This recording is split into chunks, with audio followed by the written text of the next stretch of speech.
Good afternoon and welcome to Beetv News at 3. I am Evelyn Isabili, and now to the news in details.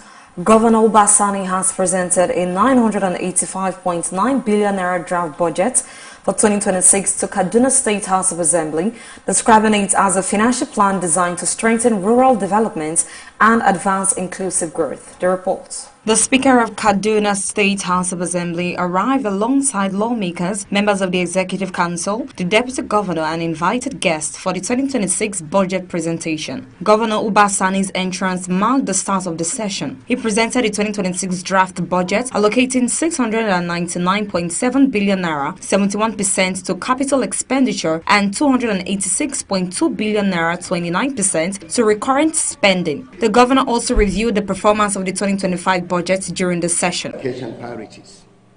Education, 25%. Infrastructure and rural transformation, 25%. Health, 15%. Agriculture and food security, 11%. Security, 6%. Social development, 5%. Environment and climate action, 4%. Governance and administration, 5%. Each allocation aligns with our human capital and infrastructure transformation. Governor Obasani reiterated his administration's commitment to strengthening security, highlighting improved collaboration with security agencies and progress achieved through the Kaduna Peace Model. He also underscored the state's adherence to fiscal discipline, noting that Kaduna has not taken any new loans since 2023 and has paid 114.9 billion naira in debt servicing so far. We have contracted or secured no new loans since assuming office. Instead, we focus on prudent debt management, paying 114 billion in debt servicing.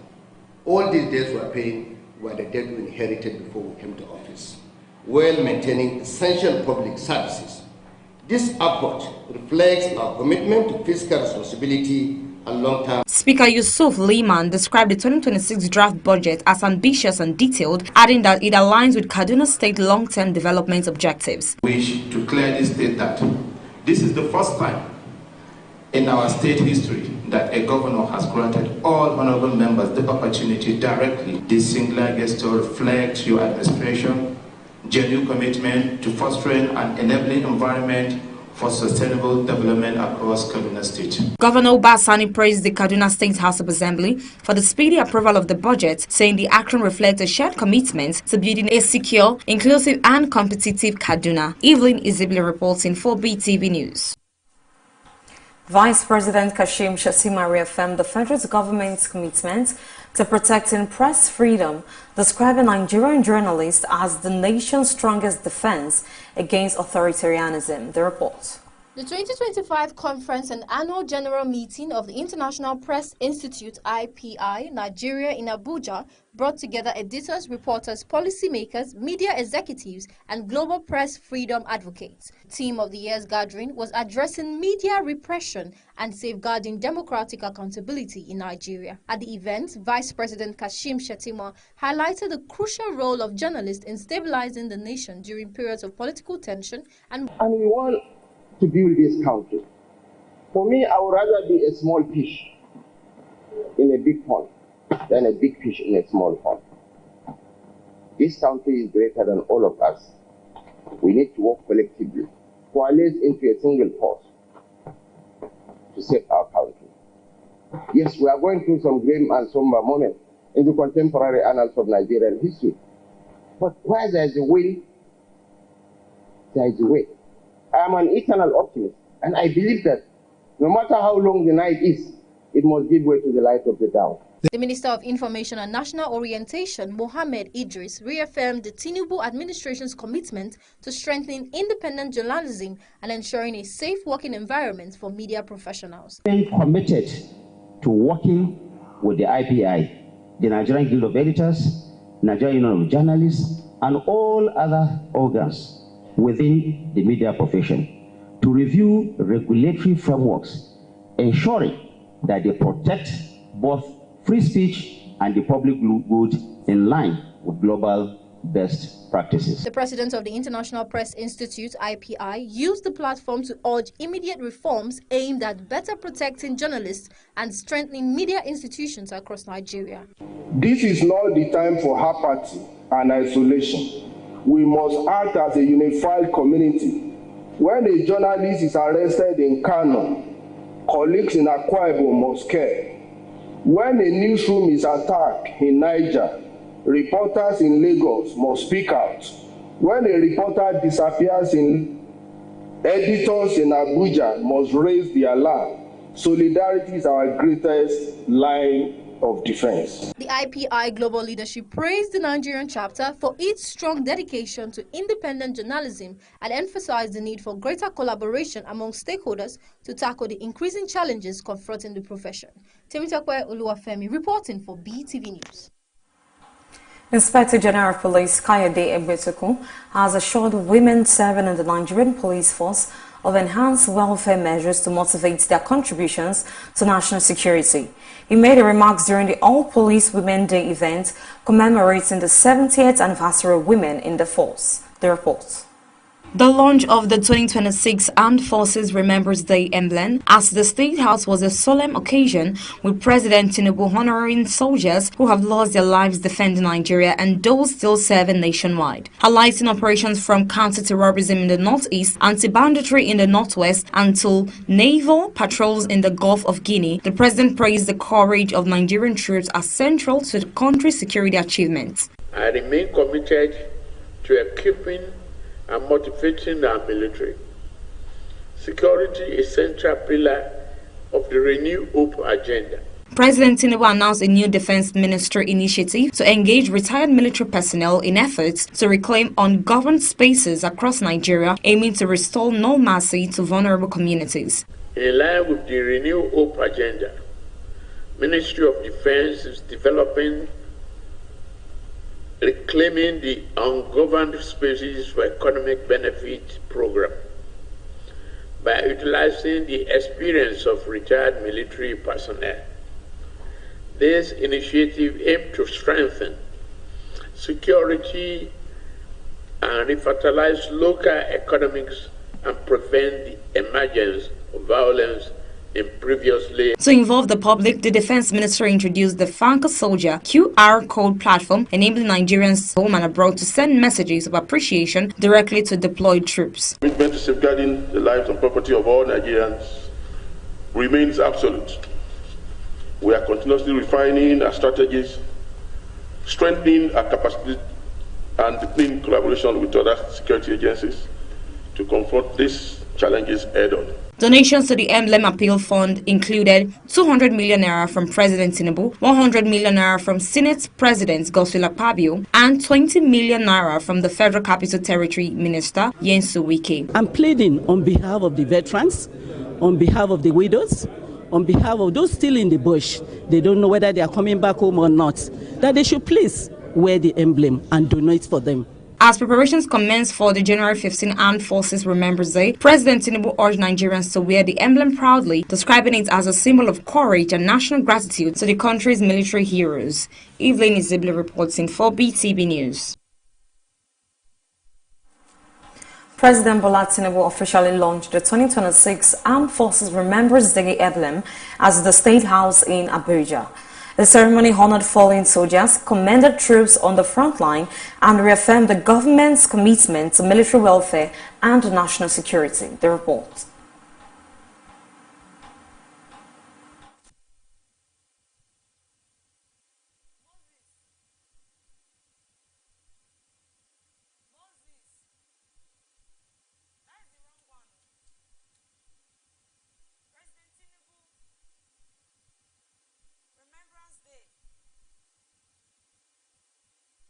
The launch of the 2026 Armed Forces Remembrance Day emblem at the State House was a solemn occasion, with President Tinubu honoring soldiers who have lost their lives defending Nigeria and those still serving nationwide. Highlighting operations from counter-terrorism in the northeast, anti-banditry in the northwest, until naval patrols in the Gulf of Guinea, the President praised the courage of Nigerian troops as central to the country's security achievements. I remain committed to equipping and motivating our military. Security is a central pillar of the Renew Hope agenda. President Tinubu announced a new defense ministry initiative to engage retired military personnel in efforts to reclaim ungoverned spaces across Nigeria, aiming to restore normalcy to vulnerable communities.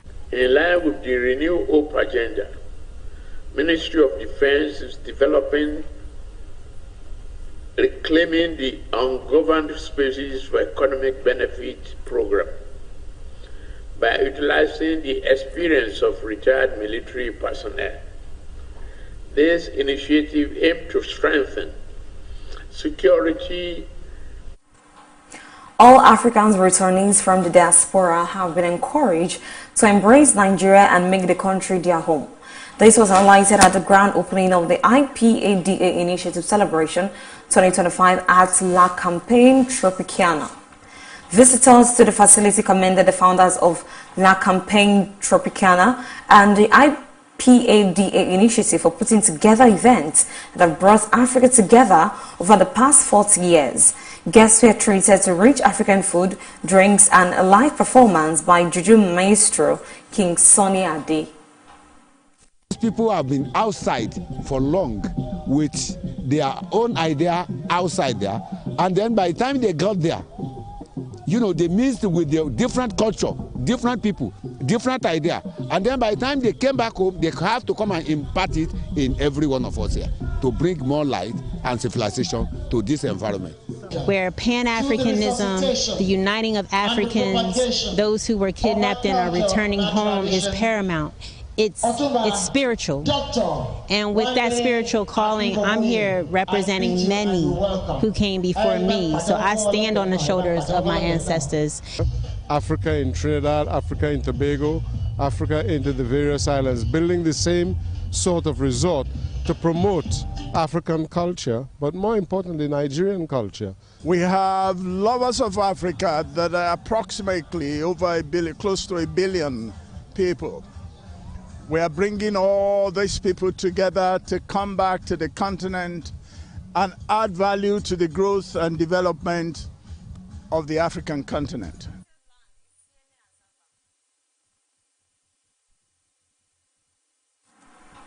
The Isiele Azagba community is calling on the Delta State government to urgently intervene in the lingering land disputes with neighboring Opanam. Community leaders said a private investor is already preparing to develop the contested land, despite the government's clear directive that no individual or group from either side should enter the area until the conflict is fully resolved. During a press briefing in Asaba, Isiele Azagba leaders emphasized that they are not opposed to development or the benefits a private real estate company may bring. However, they stress that proper procedures must be strictly followed before any acquisition or activity can take place on the land. Asked, we are directed, Isiele Azagba community and Okpanan community, that we should not enter and venture to enter the disputed land. But surprisingly, we learned that an investor has entered the disputed land. Isiele Azagba people is following a due process, and as a result, they should not take the due process as a weakness for Isiele Azagba. We were asked to wait for the boundary adjustment committee to come out with their result. While we wait, our people are being pushed. They are trying to remove us from the surface of the earth.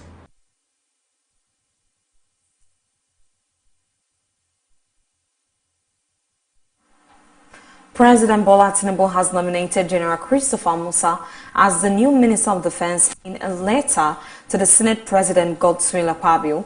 General Musa, 58, born on December 25th, served as Chief of Defense Staff from 2023 until October 2025 and won the Colin Powell Award for Soldiering in 2012.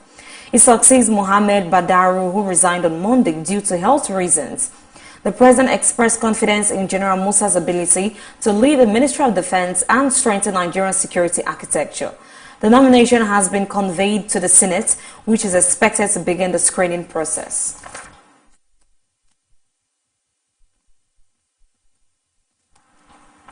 And now to the business news. Indigenous contractors under the All Indigenous Contractors Association of Nigeria on Tuesday barricaded both entrances of the federal government's Ministry of Finance as they protested the federal government's alleged refusal to pay over 500 billion naira owed for completed projects.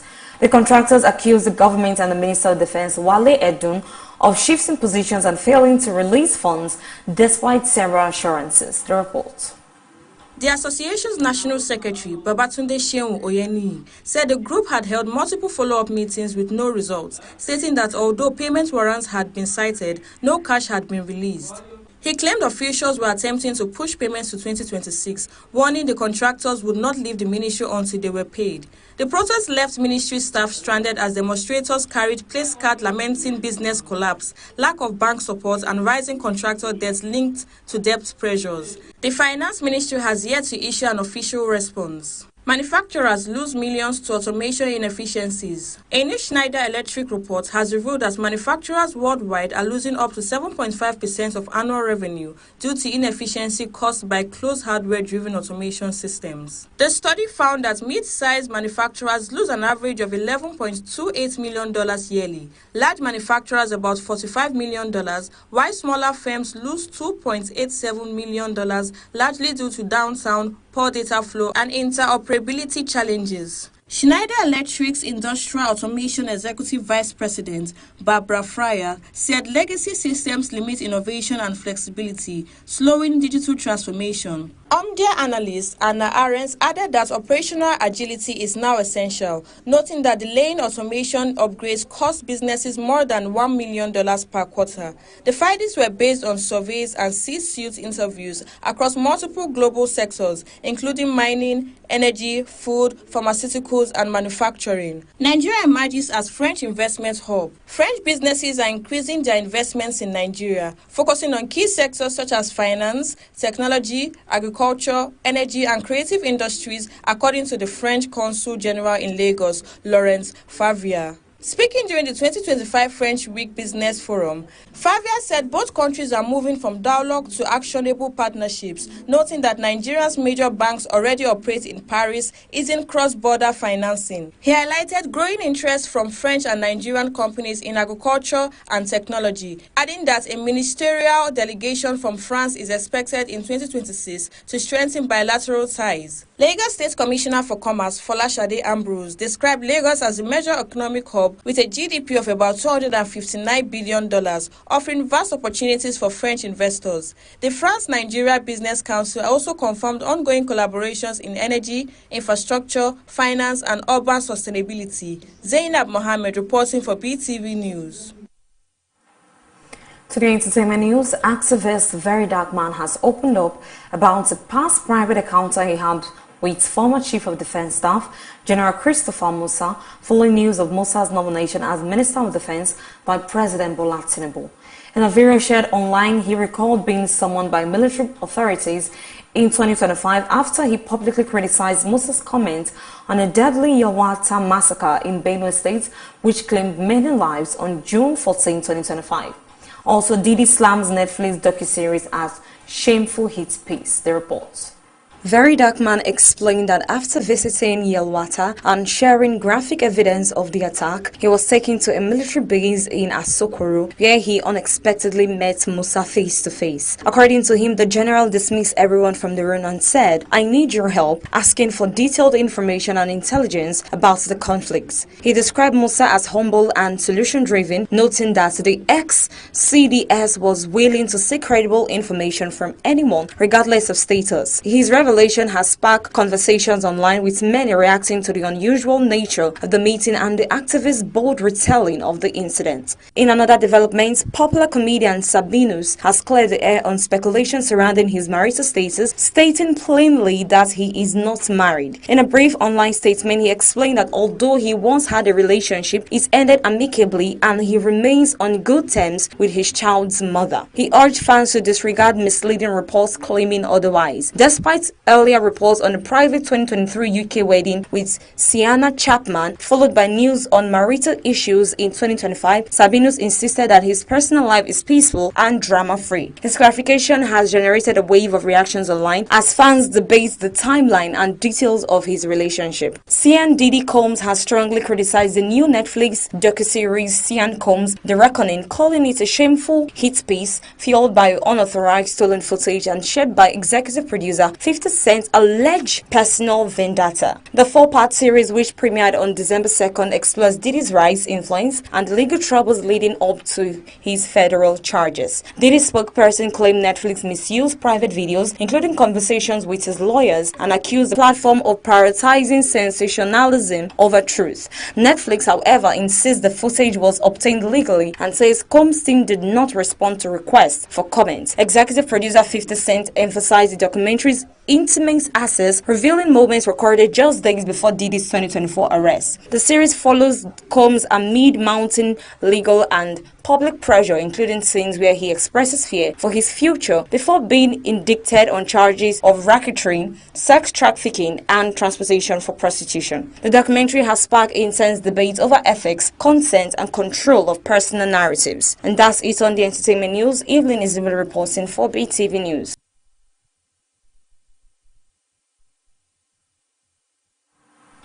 And lastly, on the 3 p.m. bulletin, Barcelona moved 4 points clear at the top of La Liga with a 3-1 win over Atletico Madrid at the reopened Camp Nou. Atletico struck first in the 19th minute when Raul Molina's long pass released Alex Baena, who beat the offside line and finished past Jonah Garcia.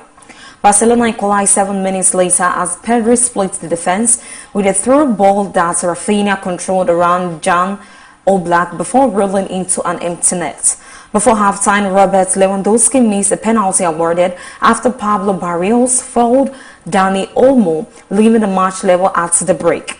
Barcelona controlled much of the second half and took the lead in the 65th minute. A flowing move ended with Olmo cutting inside and scoring with his left foot, though he was forced off soon after with a suspected shoulder injury. Atletico pressed for an equalizer late on, but the space they left behind proved costly. In sportage time, Alejandro Balde delivered a low cross from the left for Ferran Torres, who finished to secure the results. The victory strengthened Barcelona's title push ahead of Real Madrid's match against Athletic Club, while Atletico fell 6 points off the pace after missing the chance to close the gap.